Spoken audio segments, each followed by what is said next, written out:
Yes, people, and welcome back to another video on the Bridge YouTube channel where we bring you all things Chelsea.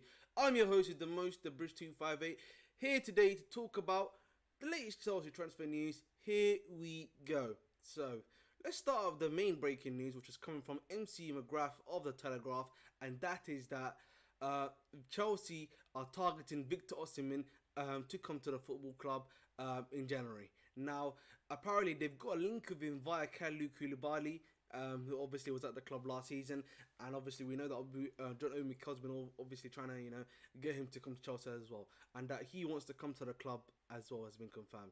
So listen, at the end of the day, that's some very big news obviously to come. You know what? You know the Chelsea cycle. If we lose, some transfer news the next day. Cash money, man. You know what I'm saying? It's cash money all the time. And before we start discussion, I wanna talk to one of the commenters who I believe is a Napoli fan, Vesuvius081. Yeah, Vesuvius081. This is just to you. You keep on saying that I'm making lies, that I'm reporting lies, everything like that. Bros, big man, this is from the Telegraph, MC McGrath, one of the #1 reporters here when it comes to transfer news, for Chelsea Football Club.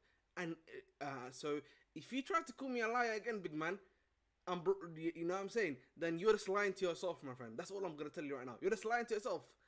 The facts are there, man. You know what I'm saying? The facts are literally out there. So, we move on that one. But getting into it, obviously trying to get Victor Osimhen, in my opinion, January is going to be very hard anyway. But, it's great he's your #1 option. But the reality of the situation is, guess what?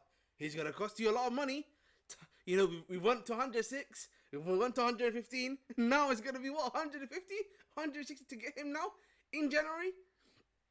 That's going to cost you a lot of big P's. And the question is, are we willing to break it again for another player? That's going to be a lot of money that you're going to have to spend, especially in January. I don't know what the FFP situation is like at Chelsea right now. I know that the ownership are looking for some sort of European football, UCL football, I should say, and Osimhen, bro, 150 million is going to cost you quite a lot of money. And then obviously there's rumours that we may need to be bringing in other signings too. Hey man, it's not, I'm a bit confused, I'll be real, because then you got a lot of stuff, guys, that you want to buy, a lot of things that you want to get, but then guess what?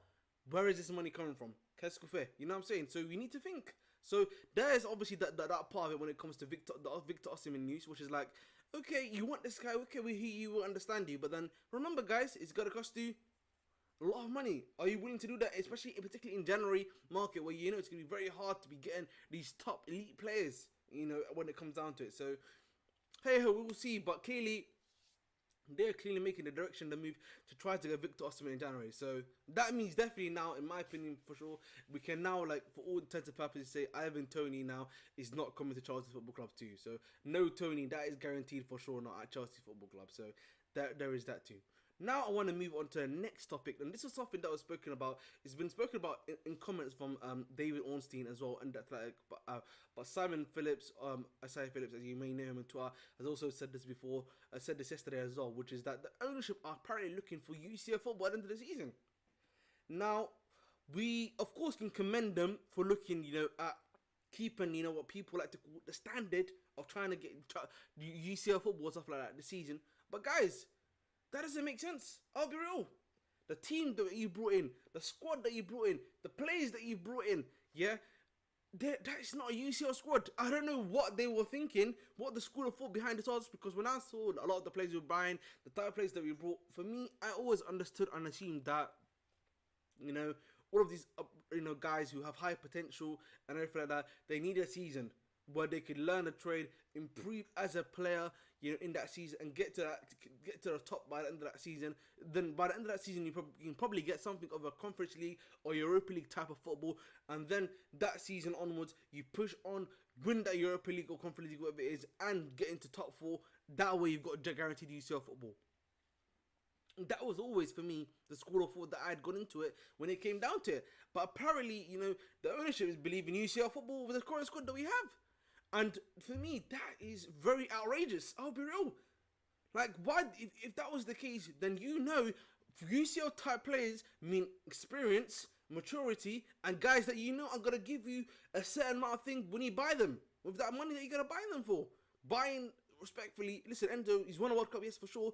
But buying someone like Enzo Fernandez and Moises Caicedo, buying, what's it called, Mudryk, Madueke, buying, Malo Gusto, buying, who else am I thinking of, right? Nicholas Jackson, all of these guys you're buying, they're not going to give you guaranteed UCL football. These guys are, top half players currently who are, improving and developing with time that can probably give you something of a Conference League, Europa League type of football, in my opinion, if everything goes according to plan and it goes well. So that's the thing for me. I'm very confused by that, and honestly for me, it questions even me Pochettino now, because how can Pochettino, say we can get UCL football with the players that we have? Are we and like this goes on to the next point for me, which is that I don't listen. Nkunku is a great player. Let's not get to say he's a great player. He plays really well for IB Leipzig. But the way we seem to be looking at him, he seems to be looking at the new Eden Hazard, like the new Messiah for us, the guy that's got to carry us, get that, score those goals for us to create, UCL football. That's not true. That's not possible. Let's be honest about that. So, and this guy can come out from injury. You're not gonna see this guy fully at his best straight away when he comes on the pitch. Touches grass. So I don't know, man. It's a bit confusing at best. That's definitely for sure for me personally.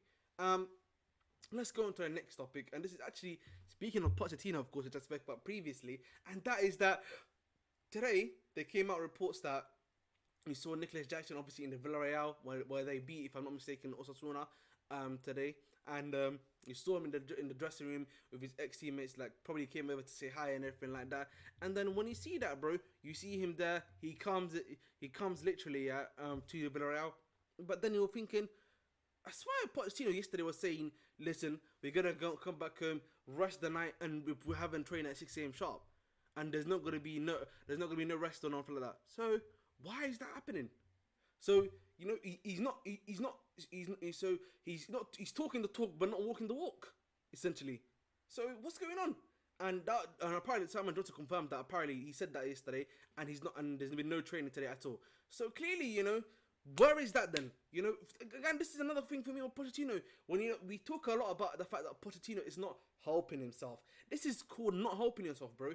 You're talking this talk, you're saying all the stuff in the media, and that you're going to do it, and then to the players, he giving them that nice little soft touch, the nice little family hug. You know what I mean? Giving them the day off. Do you that for me is inexcusable. If you say you're going to give them that sort of thing where essentially you're going to punish them, then the punishment has to happen.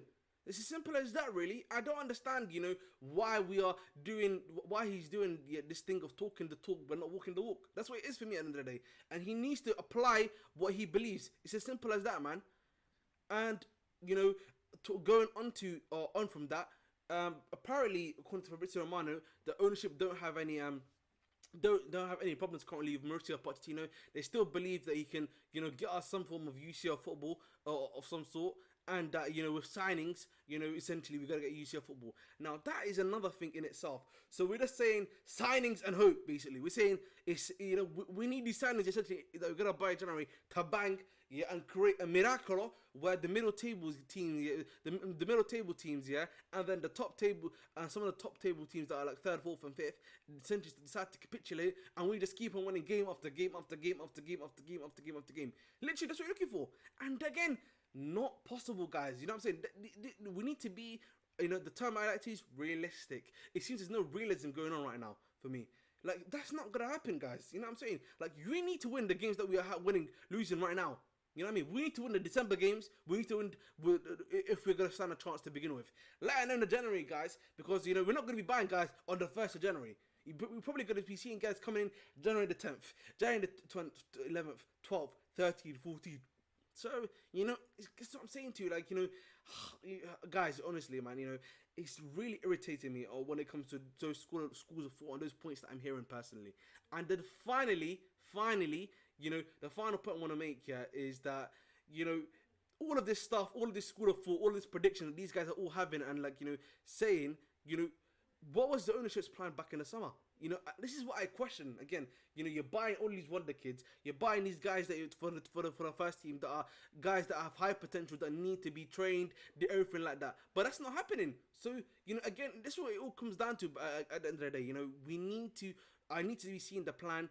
and I'm not kind of seeing it now with some of these comments that have come out and that have been reported with. Hopefully, again, they're not necessarily true, but you know, when they come out from extremely reliable sources, then you know what I mean, it very much, you know, miles the thought of process, the school of thought that you're seeing stuff in. But hey ho, it is what it is, guys. Again, that is the video. Please continue to like, share, subscribe as always. I've been your host of the most of Bridge 258. Dedicate your hearts, and as always, please make sure to stay blue.